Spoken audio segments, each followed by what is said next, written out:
जय हिंद दोस्तों, मेरा नाम है आकाश मौर्य और आज हम आपको पढ़ाएंगे केमिस्ट्री क्लास 12 की। जैसा कि आपको पता है क्लास 12 में चैप्टर 1 का नाम है ठोस अवस्था सॉलिड स्टेट।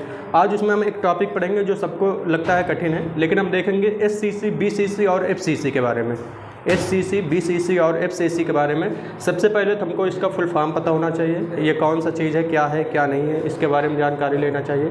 SCC का मतलब क्या होता है, BCC का मतलब क्या होता है, ये कितनी हमारे अवस्था मतलब कि कितना स्थान घेरती हैं सॉलिड के अंदर यानी ठोस के अंदर। सबसे पहले देखते हैं SCC के बारे में, जिसको बोलते हैं सिंपल क्यूबिक सेल। इसको बोलते हैं सरल घनी एकक कोष्ठका। हिंदी में क्या बोलते हैं, सरल घनी एकक कोष्ठका, सरल घनी एकक कोष्ठका। इसके बारे में थोड़ा जानते हैं, इसको क्या कहते हैं।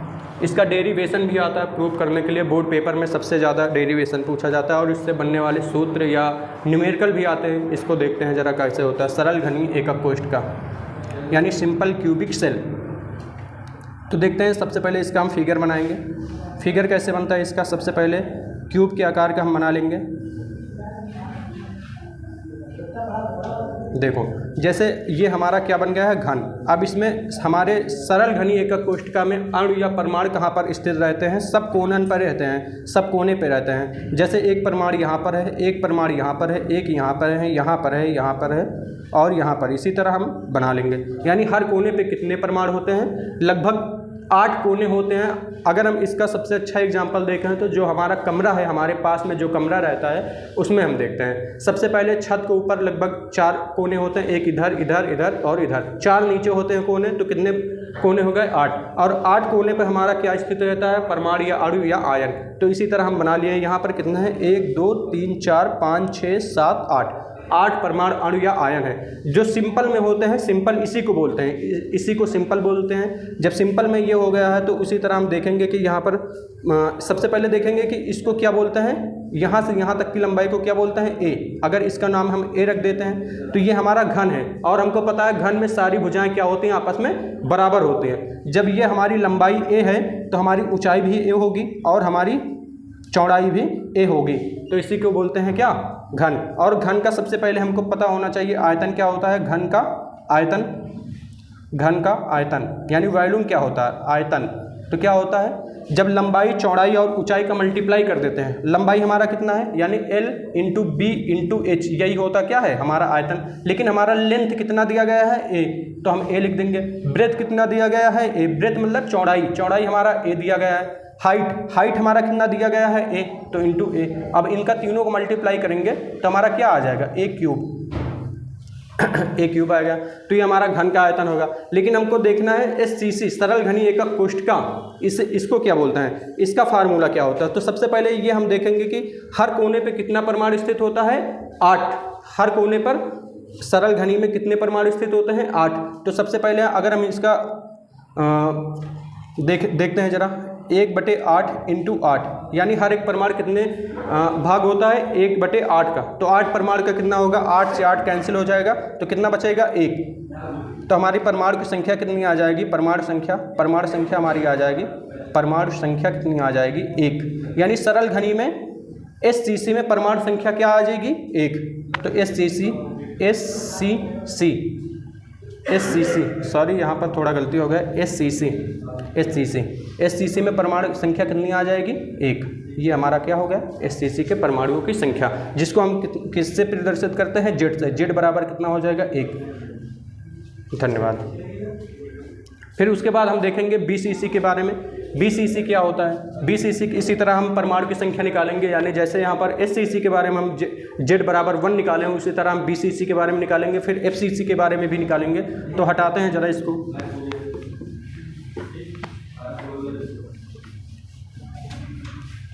BCC में क्या होता है,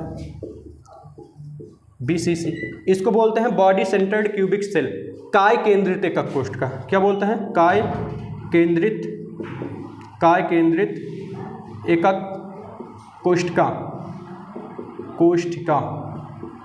बॉडी सेंटर्ड क्यूबिक सेल कोशिका, काय केंद्रित एकक कोशिका, इसको क्या बोलता है? काय केंद्रित एकक कोशिका। तो अब इसमें देखते हैं, यानी कि सबसे पहले क्या होता है कि इसके लिए भी हम एक घन बनाएंगे। क्या बनाएंगे? घन एक बनाएंगे। जब घन बनाते हैं तो यहाँ पर क्या हो जाता है कि हर कोने पर कितने परमाणु स्थित होते हैं? एक एक, यानी 8 कोने हैं तो हमारे 8 परमाणु अणु या आयन कहाँ पर स्थित होंगे? कोने पर, तो कोने पर स्थित होगा। लेकिन काय केंद्रित, केंद्रित माने क्या होता है? बीच, तो बीच में हमारा कितने परमाणु स्थित होगा? एक, तो एक परमाणु अणु या आयन हमारे बीच में स्थित होगा।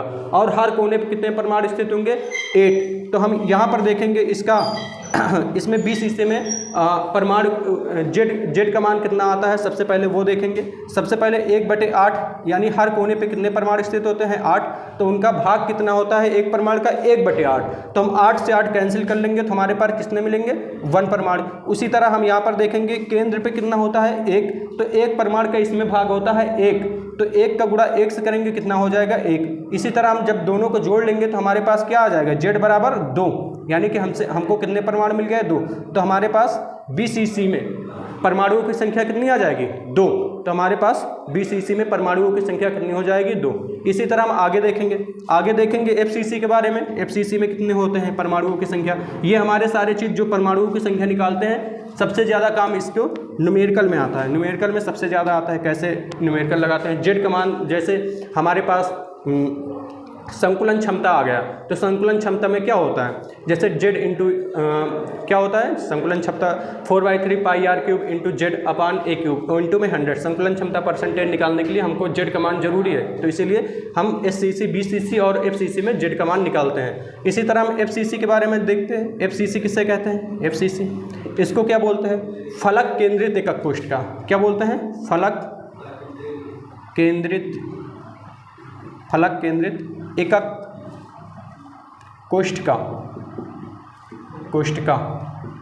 अब फलक केंद्रित एकक कोशिका किसे कहते हैं? जैसे कि एक कमरे में कितने कोने होते हैं? 8, 4 ऊपर होते हैं, 4 नीचे होते हैं। तो अब फिर उसके बाद दीवारें कितनी होती हैं? उसी को फलक बोलते हैं। दीवार कितनी होती है कमरे में? 6। जैसे एक सामने हमारे, एक पीछे, ये हो गया, तो यानी 2 दीवार, एक बगल में, एक इधर, यानी 4। एक ऊपर छत, एक जमीन, कितने हो गए? 6। अब जो फलक है, फलक में भी एक एक परमाणु स्थित होता है। सबसे पहले हम फिगर जरा बनाकर देखते हैं। फिगर ये हमारा हो गया घन का।